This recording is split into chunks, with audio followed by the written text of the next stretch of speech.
Grabe, sobrang init ngayon, no? Kaya naman perfect gumawa ng mga refreshing drinks. Like this one.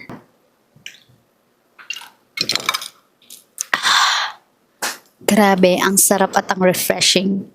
This is low carb matcha lemonade. So share ko sa inyo kung paano ko to ginawa. Let's go!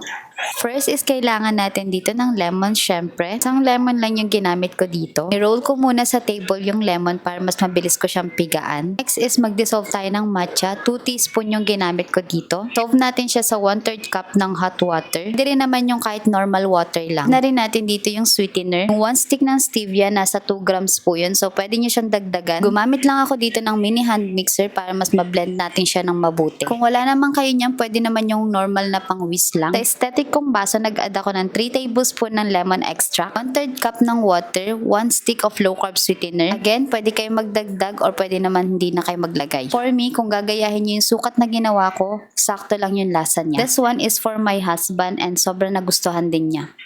Gumawa ulit ako ng isa para sa akin. Basically, yung natirang lemon kanina, nilagay ko na lahat. Mga nasa 4 tablespoon yun. Stevia lang ulit kasi ayoko na masyadong matamis. Mix lang natin hanggang ma-dissolve yung sweetener. 1/3 cup ng water yung nilagay ko dito. Must try talaga to, lalo na kung matcha lover ka. Sobrang refreshing at saktong-sakto talaga dahil mainit ang panahon. Habang nagfi-film ako dyan, bigla naman may dumalaw sa amin. Ayan o, hindi ko alam kung nakatakas ba to or what. Suran ko na nga lang din siya dito kasi sobrang ganda. First time ko lang din kasi makakita ng parrot na dumapo dito sa aming mini garden. Mga 2 minutes lang din siya nagtagal dyan. Anyway, try nyo na rin to kahit siguro hindi ka fan ng matcha, magugustuhan mo to. So yun lang, thank you for watching and stay healthy, stay low carb. Bye!